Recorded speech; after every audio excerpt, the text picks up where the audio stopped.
शिव का पंचाक्षरी मंत्र है ओम नमः शिवाय। इसमें ओम का प्रयोग करने के लिए दो ही तरह के लोग पात्रता रख सकते हैं। एक, यदि आपको यह मंत्र गुरु से मिला है और गुरु ने आपको कहा है कि आप प्रणव का प्रयोग करिए, यानी कि ओम का प्रयोग करिए। दूसरा, यदि आप यज्ञोपवीतधारी हैं और यज्ञोपवीतधारी भी वो जो संध्या करता हो, वो नहीं जो कोर्ट के बाहर कभी कभार जनेऊ लटका देता हो, उसकी बात नहीं कर रहे। तो यदि ये दो पात्रताएं आपके पास हैं तो आप ओम का प्रयोग कर सकते हैं, अन्यथा आप इस पंचाक्षरी मंत्र में ओम का प्रयोग नहीं कर सकते। लाभ की जगह हानि होने की शंका बढ़ सकती है। अब इफ और बट वाले सुन लो कि ऐसा क्यों? भैया, गुरु ने मंत्र को पुष्ट किया होता है, शापोद्वार किया होता है, शाप विमोचन किया होता है, उत्कीलन किया होता है। इसी मंत्र की बात नहीं कर रहा हूँ, सभी मंत्र की बात कर रहा हूँ। गुरु मंत्र को सिंचित करता है, गुरु मंत्र का उत्कीलन करता है, वो पात्रता देखकर शिष्य को देता है।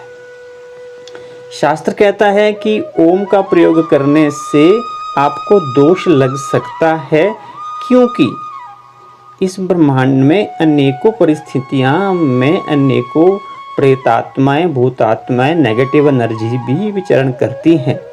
और जब आप घर के अंदर अपने पूजा स्थल में बिना दीक्षा के वैसे ही लाउड स्पीकर में सुन के, देखिए क्या है कि लाउड स्पीकर में सुन के इसका महत्व हमने कम मान लिया है, जबकि ये मंत्र आपको सब कुछ प्रदान कर सकता है, सब कुछ।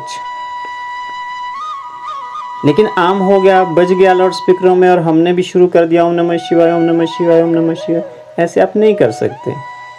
हाँ, गुरु ने ओम का प्रयोग करने को कहा है, आप करिए, अन्यथा इसका विधान ये है कि नमः शिवाय का उच्चारण करेंगे। और कहीं कहीं ये भी आया है कि शिवाय नमः भी आप बोल सकते हैं। ओम नमः शिवाय आप तभी बोल सकते हैं यदि आप संध्या बंदन करते हैं, यज्ञोपवीतधारी हैं, और या फिर आपको गुरु ने ये मंत्र दिया है। और गुरु ने दिया है तो आप निश्चिंत होकर बोल सकते हैं, अन्यथा इसका दोष कहा गया है।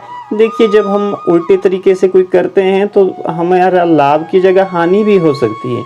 भोले बाबा तो आपको नहीं हानि करेंगे, लेकिन जब विधान उल्टा होगा तो कई बार स्वतः भी तो हम अपना अहित कर देते हैं।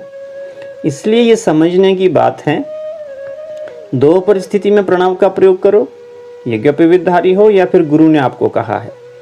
और अगर नहीं कहा है तो अपना अनिष्ट नहीं करना चाहिए। हर मंत्र की एक विधा होती है, उस विधा को जान लेना चाहिए। सावन में आप जलाभिषेक करते हैं, जल चढ़ाते हैं शिव जी के ऊपर, बहुत जगह गलत तरीके से करते हैं, उसकी भी विधा है एक। और इसी मंत्र का आप वहाँ बोल रहे होते हैं, तो भैया जान लेना चाहिए। किसी और नहीं तो अपने स्थानीय किसी मंदिर के पंडित जी से ही पूछ लो, उनसे ही मंत्र ले लो कि किस तरह बोलना चाहिए।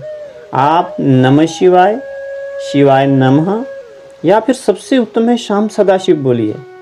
एक दिन मैं देख रहा था, बाबा प्रेमानंद जी भी कह रहे थे, अरे ओम नमः शिवाय का उच्चारण ऐसे मत करो बिना गुरु की दीक्षा के, इससे अच्छा तो है, बड़ा फल मिलेगा आपको, शाम सदाशिव, शाम सदाशिव बोलो। तो जान लेना चाहिए, कोई इसमें कोई छोटा बड़ा होने की बात नहीं होती, समझ लेना चाहिए। और गुरु से मंत्र लेके ही फलित होता है संसार में।